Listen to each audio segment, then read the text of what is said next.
I got so much motherfucking design on right now.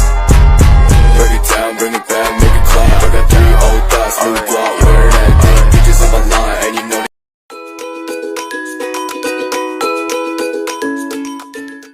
Yang pertama ada model pembelajaran behaviorisme, yaitu teori yang menekankan perubahan perilaku sebagai hasil respon terhadap rangsangan eksternal. Contohnya, penggunaan penghargaan dan hukuman dalam kelas untuk membentuk perilaku yang positif.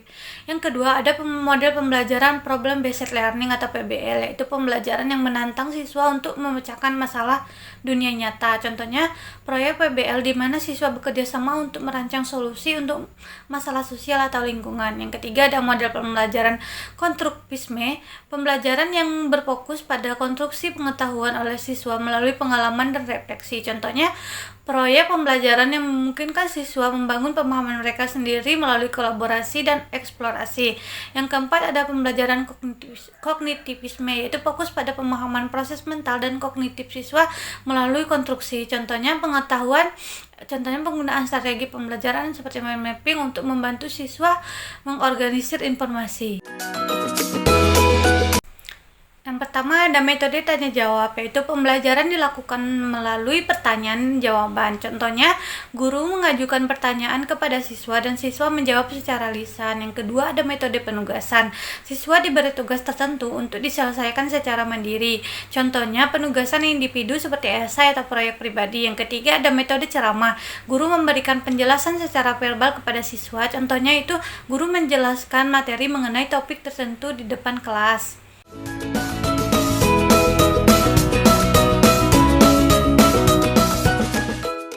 Sistem sosial itu merujuk pada interaksi dan hubungan antar individu dalam masyarakat. Dalam konteks pembelajaran, model pembelajaran sosial mengakui peran penting interaksi sosial dalam proses pendidikan. Peran guru sangat penting dalam proses pembelajaran, yaitu sebagai fasilitator, mediator, motivator, inspirator, dan sebagai pembimbing dalam menciptakan lingkungan belajar yang kondusif. Contoh implementasi peran guru dalam model pembelajaran yang mendorong sistem sosial yaitu ada pertama, yaitu ada diskusi kelompok. Guru dapat memfasilitasi diskusi kelompok, memungkinkan siswa berinteraksi, berkolaborasi, dan saling belajar satu sama lain.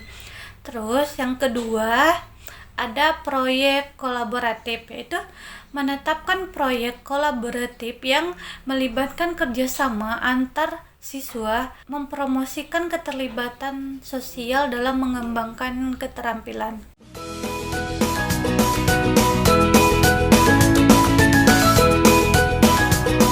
Model pembelajaran kontekstual adalah pendekatan pembelajaran yang mempertimbangkan konteks siswa termasuk pengalaman, latar belakang, dan lingkungan mereka. Model pembelajaran kontekstual juga mengaitkan materi pembelajaran dengan kehidupan sehari-hari siswa. Tujuannya adalah agar pembelajaran menjadi lebih bermakna dan relevan bagi siswa. Sintak model pembelajaran kontekstual yaitu melibatkan identifikasi siswa, perumusan tujuan pembelajaran yang relevan dengan konteks tersebut, pemilihan strategi pembelajaran yang sesuai, perorganisasian materi pembelajaran, dan penilaian yang mencerminkan penerapan konsep dalam kehidupan nyata. Sistem pendukung dalam model pembelajaran kontekstual yaitu mencakup dukungan guru, fasilitas pembelajaran, dan sumber daya pendidikan yang mendukung penerapan pendekatan ini. Guru perlu memiliki keterampilan untuk mengidentifikasi dan mengintegrasi konteks siswa dalam pembelajaran. Dampak pembelajaran kontekstual yaitu peningkatan pemahaman konsep, motivasi belajar yang lebih tinggi, penerapan pengetahuan dalam situasi kehidupan sehari-hari, dan pengembangan keterampilan berpikir kritis dan kreatif. Model pembelajaran ini juga dapat meningkatkan keterlibatan siswa dalam pembelajaran.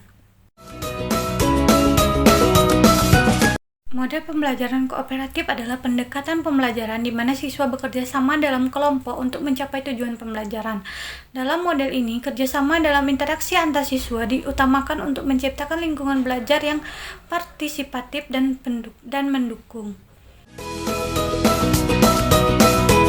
Sintak model pembelajaran kooperatif yaitu melibatkan pembentukan kelompok belajar, penentuan peran dalam kelompok, penyusunan strategi pembelajaran bersama, pelaksanaan aktivitas pembelajaran kooperatif, dan refleksi bersama. Setelah kegiatan selesai, fokusnya adalah pada keterlibatan aktif dan konstruktif dari setiap anggota kelompok. Sistem pendukung dalam model pembelajaran kooperatif yaitu mencakup penyediaan struktur tugas yang mendukung kerjasama, dukungan dari guru dalam memfasilitasi interaksi kelompok, serta sumber daya pembelajaran yang memungkinkan kolaborasi efektif pembelajaran. Pembelajaran kooperatif juga memerlukan suasana kelas yang mendukung kerjasama dan respek antar siswa. Dampak model pembelajaran kooperatif yaitu mencakup pengembangan keterampilan sosial, keterampilan kerjasama, peningkatan pemahaman konsep melalui diskusi kelompok, dan pembelajaran saling mengajar antar siswa. Pembelajaran kooperatif juga dapat meningkatkan motivasi belajar, rasa tanggung jawab, dan kepercayaan diri siswa.